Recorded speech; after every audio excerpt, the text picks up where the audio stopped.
Hay una sensación que flota en el aire, ¿verdad? Un tipo de cansancio que va más allá de, no sé, de haber dormido mal o de una semana dura en el trabajo. Sí, totalmente. Es como un zumbido de fondo, una batería que nunca llega al 100%. Que no se recarga del todo. Eso es. Se le llama de mil maneras: estrés, ansiedad, burnout, carga mental, pero al final la sensación es la misma. Un agotamiento profundo, casi existencial. Totalmente. Es una fatiga que además no se soluciona necesariamente con un fin de semana de descanso. No es tan simple. No. Y es justo ahí, justo en ese punto, donde arranca el análisis que tenemos hoy entre manos. A ver.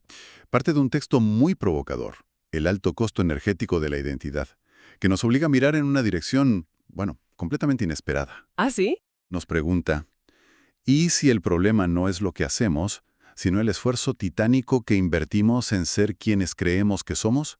Ostras, eso ya es empezar fuerte. Y tanto. O sea, que la fuente del agotamiento no estaría en mi lista de tareas ni en mis problemas, sino... ¿En el propio concepto de mí? Exacto. Nuestra misión de hoy entonces es meternos a fondo en esta idea, ver si se sostiene y qué implicaciones tiene, porque, de ser cierta, cambia por completo las reglas del juego. Cambia todo el tablero. Porque el planteamiento central es que esta fatiga no es un fallo emocional, sino algo estructural. Estructural. Sí. La idea de base es que el yo no es una cosa que somos de forma pasiva, como quien tiene los ojos azules. No. Es algo que hacemos, una actividad que ejecutamos sin parar, segundo a segundo. Vaya. Y esa actividad, como cualquier otra, consume una cantidad de energía brutal. Vale, vamos a desgranar esto, porque me cuesta un poco visualizarlo. Si yo me siento en una silla, la silla simplemente está ahí. No tiene que hacer ningún esfuerzo para ser una silla. Pero lo que plantea esta fuente es que mi yo, mi sensación de ser yo, no funciona así. No funciona así. Es como si tuviera que estar reconstruyéndome a cada instante para no desaparecer. Exactamente esa es la idea. El yo no tiene la solidez de un objeto. Es más bien como una melodía que solo existe mientras se está tocando. ¡Qué buena imagen! Si la música para, la melodía desaparece. Pues nuestro yo es un proceso constante, una obra en construcción permanente, que exige un mantenimiento activo. Y supongo que ese mantenimiento tiene un coste. Claro. Y lo fascinante es cómo el análisis detalla las tareas de ese mantenimiento. Son cosas que hacemos todos los días, sin darnos cuenta. ¿A qué se refiere? Dame ejemplos. Pues habla de acciones muy concretas. Por ejemplo, la necesidad de reafirmarse constantemente en nuestras opiniones. Sí. O la de compararse con los demás para saber dónde estamos. La de defenderse de cualquier crítica, por pequeña que sea. Sí. La de justificar nuestras decisiones pasadas. La de vigilarnos para que nuestra conducta encaje con la imagen que queremos dar. Y sobre todo, mantener una narrativa, un cuento coherente sobre quiénes somos. Claro. Cada una de esas acciones, aunque ocurran en la cabeza, son procesos biológicos, El cerebro consume glucosa y oxígeno para llevarlas a cabo. Es un trabajo real. Es como tener un sistema operativo funcionando en segundo plano que se come. Que se come el 90% de la memoria RAM. Exacto. Eso es. Y claro, cuando quieres abrir cualquier otro programa, concentrarte, ser creativo o simplemente estar tranquila, el sistema va lento, se cuelga. Vaya imagen. Es perfecta. Es que me parece muy potente. Y ese sistema operativo tiene, según este análisis, 3 programas principales, que son, los que más recursos consumen. 3 grandes desagües por donde se nos escapa la energía vital a chorros. Vale, pues vayamos a por el primero. ¿Cuál es ese gran consumidor de energía inicial? El primero es el más evidente, aunque a menudo no seamos conscientes de su coste: mantener la narrativa interna. El monólogo. Ese monólogo constante, esa voz en la cabeza que no se calla nunca. La radio mental, que la llaman algunos. Exacto.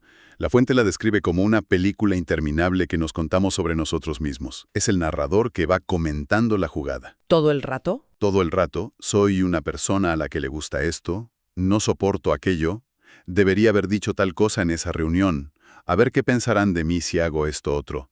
Es un guión que se reescribe y se repite sin cesar. Espera, entonces, si te sigo bien, el problema no es solo tener un monólogo interior, que supongo que es normal, sino que ese monólogo es necesario para que la idea de yo no se desmorone. ¿Es así?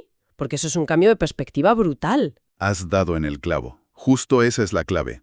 La idea es que el pensamiento compulsivo no es un fallo del sistema, es una característica necesaria para mantener el sistema a flote. ¡Wow! Si la película se para, si el narrador se calla, el protagonista, ese yo construido de historias, se tambalea, pierde su supuesta solidez. Claro. Por eso la mente saltó de un pensamiento a otro sin descanso, para asegurarse de que la música no deje de sonar. Y eso, mantener esa emisión 24/7, es energéticamente carísimo. Entiendo. Y claro, si te pasas el día entero fabricando y emitiendo esa historia sobre ti, supongo que el siguiente paso lógico es tener que protegerla a capa y espada. Por supuesto, ¿Irían por ahí los tiros del segundo desagüe? precisamente. El segundo gran desagüe es defender una identidad. Una vez que has construido esa narrativa sobre quién eres, soy inteligente, soy una buena persona, soy alguien con éxito, Lo que sea, sí. tienes que convertirte en el guardián de esa imagen. Y eso implica un estado de alerta constante. Me reconozco totalmente en eso. A veces alguien te hace una crítica constructiva sobre algo pequeño y la reacción interna es como si hubieran lanzado un misil contra el centro de tu ser. Totalmente. ¿Se siente como un ataque personal? Porque lo es. Es un ataque al personaje que hemos construido. La identidad vista así no es un hecho, es un proyecto frágil que hay que proteger. ¿Y de qué hay que protegerlo? Del juicio de los demás, por supuesto, pero también de nuestra propia inseguridad, de los datos de la realidad que no encajan con nuestro guión, de la evidencia de que, en el fondo, esa identidad es mucho más inestable de lo que nos gustaría admitir. Uf. Hay una metáfora en el texto que es demoledora. Vivir como un guardián de uno mismo es vivir en tensión. Y la tensión crónica. Es la receta perfecta para el agotamiento. Es que es la imagen perfecta. Un guardia de seguridad que nunca descansa, Eso es. que patrulla sin parar los muros de su propia autoimagen, siempre vigilando, siempre buscando posibles amenazas. Es imposible vivir así sin acabar exhausta. Y esa imagen del guardián agotado nos lleva directos al tercer desagüe, que quizás es el más sutil y profundo de todos. A ver. Gran parte de esa tensión del guardián no viene solo de defenderse de los demás, sino de luchar contra la propia realidad. El tercer desagüe es la energía que quemamos al resistir la vida tal como es. ¿Cómo que resistir la vida? ¿A qué se refiere? Pues a que el yo tiene una idea muy clara de cómo deberían ser las cosas, ¿no? De lo que está bien y lo que está mal, de lo que debería sentir y lo que no. Ya. Y la realidad, pues, casi nunca coopera. La vida es caótica, impredecible. Y en lugar de fluir con ella, el yo se pasa el día en una batalla constante. Esto no debería estar pasando, no quiero sentirme así, ojalá las cosas fueran diferentes. Es una fricción constante. Esa fricción, esa resistencia, es como nadar a contracorriente. No es el río lo que te agota, es tu esfuerzo por ir en la dirección contraria. Esta parte me parece un hallazgo. Hay unos ejemplos en el material que son de una claridad increíble. Los cito porque son perfectos. Adelante. No es el miedo lo que agota, es resistir el miedo. No es la tristeza lo que hiere, es tratar de no sentirla. No es el cambio lo que estresa, es luchar contra él. Es que es eso. O sea, que la emoción o el evento en sí no es el problema, sino la segunda capa que le añadimos, nuestra lucha interna para que no esté ahí. Exacto. Es la guerra civil que libramos dentro de nosotros mismos contra nuestras propias experiencias. Sentir tristeza es natural, consume algo de energía, pero pasa. Claro. Luchar durante días para no sentir la tristeza que ya está ahí, eso sí que te deja seco. Aceptar la realidad no significa que te guste, significa que dejas de malgastar tu energía en una batalla perdida contra lo que ya es. Y la mayor parte de nuestro agotamiento viene de esas batallas. Vale, si juntamos las tres cosas, la película interna, la defensa constante y la resistencia a la realidad, tenemos un cóctel explosivo. Pero claro, no vivimos en una burbuja. Para nada. Uno podría pensar, bueno, pues relajo un poco mi yo y ya está. Pero la sociedad en la que vivimos parece diseñada para echar gasolina a ese fuego, ¿no? Completamente. Si el yo es una fábrica de agotamiento, la cultura moderna es el polígono industrial entero. Qué bueno. Lejos de ayudarnos a desmontar esta estructura, lo que hace es glorificarla y exigirnos que la reforcemos. Nos pide tener una identidad cada vez más definida, más pulida, más vendible. Ahí entran en juego las redes sociales, el branding personal, todo eso. Por supuesto. El análisis identifica varios catalizadores sociales clave. Las redes sociales son el ejemplo más obvio.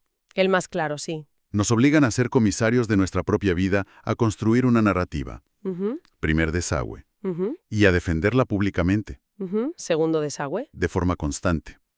Tu perfil de Instagram es un proyecto de identidad que requiere mantenimiento diario. ¿Y el mundo laboral, con el branding personal? Ya no basta con hacer tu trabajo. Tienes que ser una marca. Tienes que tener una historia, unos valores. Es aplicar la lógica de una empresa a una persona. Y eso es agotador. Agotador y, según esta perspectiva, profundamente antinatural. Nos empuja a crear una versión rígida y simplificada de nosotros mismos para que sea fácilmente consumible. Claro. Y luego está toda la cultura de la autoestima, que a menudo se convierte en otro proyecto más para el yo. En lugar de liberarnos de la carga de la autoimagen, nos da más trabajo. Ahora tienes que construir una autoimagen positiva y mantenerla. Es añadirle otra tarea al guardián. Y esto me lleva a una visión bastante crítica de lo que a veces llamamos salud mental. Según este planteamiento, muchas terapias o herramientas de autoayuda, sin quererlo, se dedican a hacerle el mantenimiento a la máquina, pero sin cuestionar si la máquina en sí es el problema. ¿Es así? Es una crítica dura, pero sigue la lógica del argumento. Si el yo es inherentemente una fuente de tensión, buscar un yo más fuerte o más resiliente es como intentar construir una jaula más cómoda en lugar de abrir la puerta. Entiendo. El objetivo a menudo es parchear el yo para que pueda seguir funcionando en un sistema que lo agota, para que no se derrumbe y pueda seguir produciendo. No se cuestiona la estructura fundamental. Se busca un yo más funcional, no un alivio de la carga que supone ser un yo. Vale, el diagnóstico es claro y bastante demoledor. Si sostener el yo a través de estos tres mecanismos es lo que nos deja sin energía, la pregunta del millón es ¿cómo la recuperamos? Si el problema es hacer, la solución es no hacer. Suena casi demasiado simple. Es que la respuesta que se propone es radicalmente simple, sí. La energía vital no es algo que haya que producir o conseguir. No es un suplemento. No, no necesitas tomarte una bebida energética psicológica. La energía está ahí, es nuestro estado natural. El problema es que tenemos abiertos esos tres desagües gigantes. Hay fugas. La solución, por tanto, no es añadir nada, sino cerrar las fugas. La energía vuelve sola, al instante, en el momento en que la tensión interna disminuye. En el momento en que dejamos de gastarla en sostener la ficción. Exacto. El texto usa imágenes muy evocadoras para esto. Dice que cuando el pensamiento constante se interrumpe, aunque sea por unos segundos, entra oxígeno psicológico. Oxígeno psicológico, me gusta. Cuando la narrativa sobre quiénes somos se desvanece, aparece la claridad, y cuando la identidad deja de estar a la defensiva, sentimos una ligereza inmensa. No se trata de lograr un estado místico, sino de algo mucho más terrenal.